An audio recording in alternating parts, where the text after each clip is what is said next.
The winter of Finland can mute even history. Yet in that hush, one man earned a name that still chills the blood: Simo Häyhä, the White Death. From snowy pines and frozen trenches, he watched, waited, and struck with a sniper's calm no one expected. Tonight, I speak as an old survivor might, in a low voice over the crackle of wind.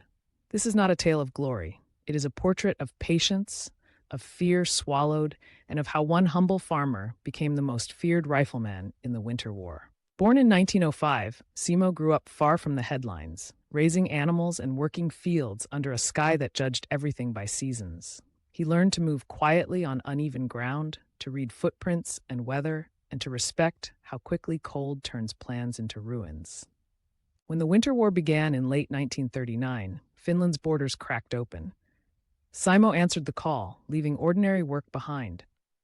He was not a factory-made hero. He was a man accustomed to hardship, the kind that hardens hands and teaches endurance long before a rifle ever appears. In training, instructors cared less about bravado and more about steadiness: how to breathe between shots, how to keep the body from betraying itself, how to let snow and shadow do the disguising. Simo absorbed those lessons the way he once absorbed winters: quietly, patiently, without complaint. On the front, he became a moving absence. He chose positions where the forest folded into silence, then built a small world of cover: branches, rime, and carefully arranged emptiness. Hours passed without movement, while wind worried the trees and distant guns stuttered like a storm. His rifle, made for long distances, sat close to his body, its metal dark against pale breath. With a scope set for precision, he learned to wait for the slightest motion: a helmet edge, the rise of a shoulder, a hand lifting where it shouldn't. One clean shot could reset an entire attack. He didn't chase kills, he hunted opportunities. In that brutal winter, visibility changed by the hour. Fog sliding in, then clearing under sun that looked pale and careless. Simo listened for patterns, counted seconds between bursts, and used the wind to blur his presence into the landscape. The Winter War front was a maze of trenches and shattered trees. Soviet units pushed forward, then faltered, then pressed again, until they began to fear the quietest corners. More than once, men advanced just to stop, as if a sniper's shadow had crossed their path and settled there. Cold was its own enemy. At times, temperatures dropped toward -40 degrees Celsius, and that kind of chill doesn't merely hurt, it punishes mistakes. Fingers stiffen, breath hardens, and the body starts to betray its owner. Still, Simo stayed out, moving only when the moment demanded it. His confirmed tally rose month by month. Reports from his side spoke in numbers that sounded impossible: hundreds of targets taken with remarkable consistency.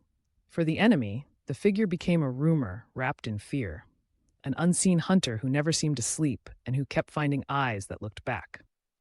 In one of the war's darkest stretches, he struck again and again from hidden cover, turning assaults into hesitation. Those who later studied his methods praised one thing above all: patience. He waited for the right second, placed his shots with intent, and refused to trade accuracy for speed. By the time the season shifted, Simo was more than a marksman. He was a battlefield constant. His reputation spread through whispers, and even officers spoke his name the way people speak a warning sign in the dark. Yet he remained a simple soldier, quiet, focused, and careful to leave no trace behind. The war didn't only demand skill, it demanded survival. On a bitter day, when artillery began to hammer the line, even the best positions could be erased. He was hit, his jaw shattered by shell fire, and the world narrowed to pain and the hard realization that cover cannot stop every blast. He was evacuated, then treated as a fighter who had been taken apart by chance rather than choice. In the months that followed, he endured recovery with the same discipline he brought to aim and silence. When he finally returned, it was with a body that bore reminders of the price the front demanded. The Winter War ended, and Finland held on, battered but standing. Simo's confirmed total, over 500, with some records placing it at 542, became part of the war's arithmetic. Numbers can't capture what those days cost, but they can show how long he managed to stay effective. After the guns fell quiet, he went back to ordinary life. The legendary sniper became a farmer again, not a performer. He carried the memory of war, but he didn't build a career on it. In later years, he preferred to speak little, letting the record stand where it belonged. People came with questions, hungry for the man behind the myth. Some wanted dramatic stories, yet Simo's strength was never theatrics.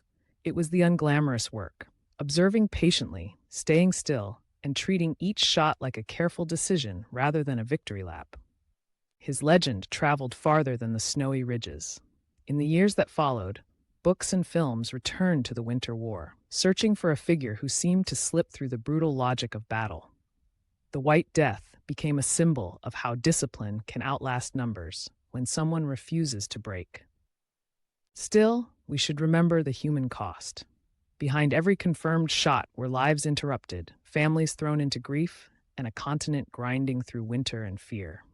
Simo's story endures not because war is romantic, but because it shows the terrifying precision humans can achieve and the restraint required to live afterward. Look closely at his method and you see why it worked. He relied on observation, the angle of light on snow, the movement of distant figures, the rhythm of firing lines. He paced his breathing so his rifle stayed steady. He respected concealment, and he left the forest looking undisturbed. When artillery shattered the calm, his luck ran out. Yet the fact that he survived and returned turns the tale into something rarer than legend. The jaw injury, the suffering of recovery, and the years that followed remind us that even the most capable fighter is still only human. Simo Häyhä died in 2002, long after the snow and smoke had faded from Finland's roads.